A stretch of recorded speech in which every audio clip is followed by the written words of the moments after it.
It's this here to play rugby, nothing good.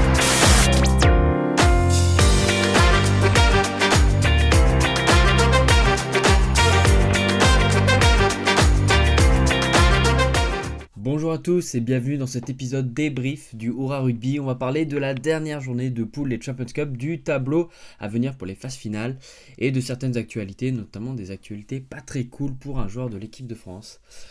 Donc pour la poule 1, et comme vous pouvez le voir, Bègle se qualifie comme Lyon. Lyon qui a été battu chez les Saracens après avoir mené pendant pas mal de temps. D'ailleurs, on a vu des grosses cagades d'Owen Farrell qui ont permis aux Loups de revenir avec un super Maracou, là, le jeune centre. Vraiment intéressant. Bègle, avec un match plutôt dingue, a perdu chez les Bulls, mais c'était plutôt impressionnant. Avec une équipe remaniée, ils ont vraiment réussi à faire du sacré jeu. Et ils ont même failli l'emporter, hein. Bon, Bristol a été battu à Connacht. Connacht qui finit 5ème, qui est rebalancé en Challenge Cup, alors que Bristol est sorti. Poule B, donc la poule de Toulouse. Toulouse qui fait un 20 sur 20, ouais, 20 points pris sur 20 possibles. En ayant battu ce week-end Baf, avec un match un peu piège, hein. Il y avait 19-19 à la mi-temps, mais bon, score final 31-19, avec un Antoine Dupont et Thomas Ramos au très gros niveau, qui ont bien mené la baraque. Les Harlequins battent Ulster avec le bonus offensif, ils prennent la deuxième place, Ulster qui est rebalancé en Champions Cup, et le Racing qui l'emporte face à Cardiff. Bon en même temps Cardiff, 4 matchs, 4 défaites, qui permet au Racing Men de se qualifier, mais on le verra, ils sont quasiment, je pense qu'ils sont les derniers qualifiés d'ailleurs. Poule C, la poule de Toulon et de Bayonne.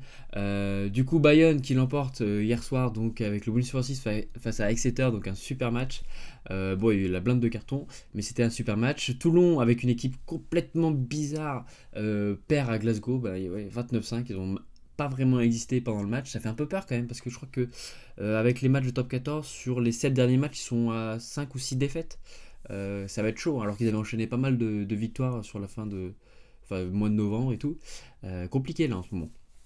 Et Northampton s'impose au Munster, ce qui fait que Northampton, Exeter, Glasgow, Munster sont qualifiés. Bayonne est rebalancé en Challenge Cup et Toulon est complètement éliminé. Poule D, la poule 2 de La Rochelle, Stade français qui a perdu à domicile face aux Stormers qui prennent le bonus offensif.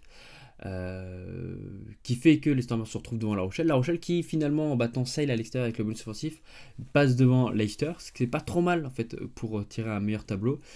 Enfin, on verra, c'est pas non plus le meilleur tableau possible. Ce qui fait que Leinster, Stormers, La Rochelle et Leicester sont qualifiés. Sale est rebalancé en Challenge Cup. Voilà, maintenant on va passer au tableau complet des phases finales. Et ouais, vous pouvez le voir directement. Toulouse, premier qualifié, et Racing, dernier qualifié, vont s'affronter en quart de finale. Ça sera au stadium, sûrement au stadium de Toulouse ou à Ernest Vallon. Donc bon courage au Racing Men, tout faire pour se qualifier, pour tomber contre Toulouse. Ouais. Mais bon, ça promet vraiment, pour le coup, c'est peut-être le quart le plus bandant des phases finales, hein. Sinon, après, c'est que des remakes. Je crois qu'il y a 5 remakes de phase de poule. Par exemple, Leinster, Leicester, ils sont déjà affrontés en poule. La Rochelle s'était déjà déplacé chez les Stormers en poule. Lyon avait reçu les Bulls, mais bon, c'est quasiment la même. Là, ce week-end, il y a déjà eu Northampton qui s'était placé au Munster. Là, ils ont juste inversé l'endroit. Saracens était déjà allé à Bègle. Bon, il n'y avait pas eu de Glasgow Harlequins ni de Exeter Bath. Franchement, c'est pas top, hein. Ce qui fait que donc La Rochelle est dans le même parcours que Leinster. Leinster et Toulouse ne peuvent pas se croiser avant la finale. De ce côté, Lyon affrontera les Bulls chez eux. Compliqué quand même. Bègue rejoue les Saracens. On espère pour eux que ça va se passer de la même façon, où ils en ont mis 55 points l'autre jour. Mais sinon, après, le parcours semble plus simple que pour La Rochelle, et Toulouse s'il l'emporte, etc. Donc ça, on risque d'avoir, je veux pas pronostiquer, mais on risque d'avoir quand même, je vois bien au moins 2 équipes françaises en quart finale, voire 3 si La Rochelle gagne au Stormers. On va quand même parler du tableau de Challenge Cup. Les équipes françaises qualifiées, donc il y a Bayonne, Montpellier, Clermont, Castres, Pau et Pau.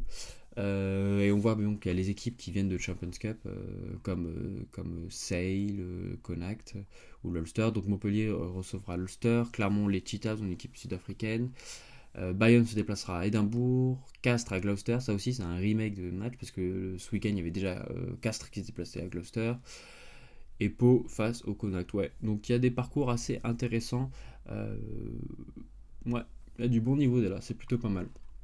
Bon, on va juste jeter un petit coup d'œil sur l'affluence. Je trouve ça plutôt intéressant. Peut-être que vous, c'est pas du tout le cas. Mais moi, j'aime bien. Le nombre donc sur les deux matchs cumulés, les deux matchs à domicile cumulés, bon, en même temps, Leinster, c'est Dublin, ils jouent à l'Iva Stadium, donc c'est sûr qu'il y a de la place. Mais voilà, on peut voir que Bordeaux, sur les deux matchs cumulés, c'est quand même 53 000 spectateurs. C'est plutôt énorme. Toulouse, 37 000. La Rochelle, 33 000. Donc, bah, le stade rempli, quoi.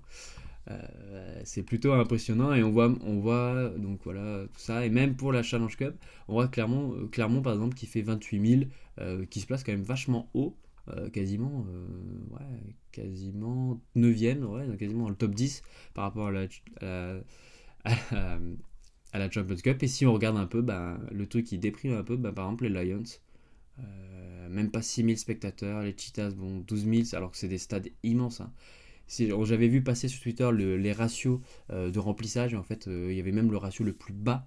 C'était pour, je sais plus, une équipe, ou peut-être les Bulls, une équipe sud-africaine où il y avait 4% de remplissage. Ouais. Sur un stade de 60 000 personnes, il n'y avait strictement personne. Mais bon, voilà. Faudra qu'on se le dise un jour, hein. On va pas se voiler la face, mais le rugby, enfin la Champions Cup n'attire pas en Afrique du Sud.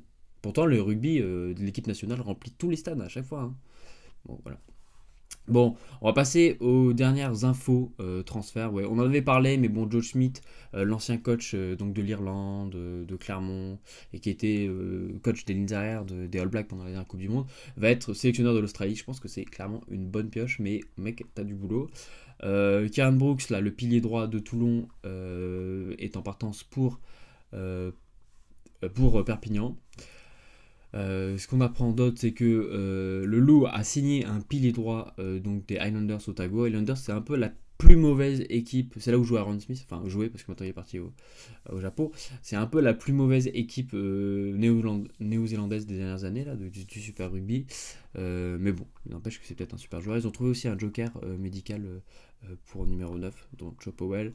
Sowerby, ouais, pour ceux qui sont un peu plus vieux, qui se rappellent, donc Sowerby était flanqueur au Stade Toulousain au début des années 2010, et là, depuis peu, il était coach du Biarritz Olympique, mais il se casse. En même temps, Biarritz va peut-être même descendre en national. Hein. Enfin, c'est pas ce qu'on leur souhaite, mais... Et il va être adjoint de Richard Cockerill. Richard Cockerill qui était coach de MHR pendant à peu près 3 semaines, avant qu'il se fasse virer par Altrad, et remplacé donc par Laporte et Colazo et tout ça. Et donc il va bosser avec Richard Cockerill qui va être en charge donc de l'équipe des Black Lions, dont 50%, Black Lions représente 50% de l'effectif de l'équipe de Géorgie. Donc c'est pas mal. Plisson, c'est officiel, ouais. Plisson qui va rejoindre Provence Rugby l'année prochaine. Provence Rugby qui signe quand même des gros joueurs et qui reforme un peu. Je me rappelle pas si Plisson avait joué avec Arthur Coville au Stade Français, mais bon, c'est un peu la paire, la charnière d'Arthur du Stade Français. Sinon, comme je dis, la mauvaise nouvelle pour le 15 de France, c'est la présomption de rupture des ligaments croisés pour Anthony Gelon qui s'est blessé du coup face à Baf. Ce week-end, ouais, ça c'est une grosse perte. Surtout que lui qui s'était blessé au dernier tournoi, donc face à l'Écosse, l'année dernière avait mis quand même pas mal de temps de revenir et beaucoup d'efforts, d'investissement. Ça devait être. Ouais, que le mec a été une machine quand même pour revenir pour faire la Coupe du Monde et il l'a joué. Mais là on apprend que c'est une autre rupture, mais il semblerait que ce soit sur l'autre genou, je crois, à vérifier. Bon, il est d'ores et déjà forfait pour le tournoi. Mais bon, on va voir qui va être appelé, sachant que Galtier a laissé Macalou chez lui. Bon, on va voir. En tout cas, on lui souhaite un bon rétablissement. Il va manquer à l'équipe de France, mais surtout au Stade Toulousain, clairement. Bon, voilà, c'est tout pour aujourd'hui. On se revoit dans la semaine pour parler de la reprise du top 14, 14e journée si je ne me trompe pas. D'ici là, prenez soin de vous. N'oubliez pas de liker cette vidéo si elle vous a plu. On se voit mercredi. Ciao.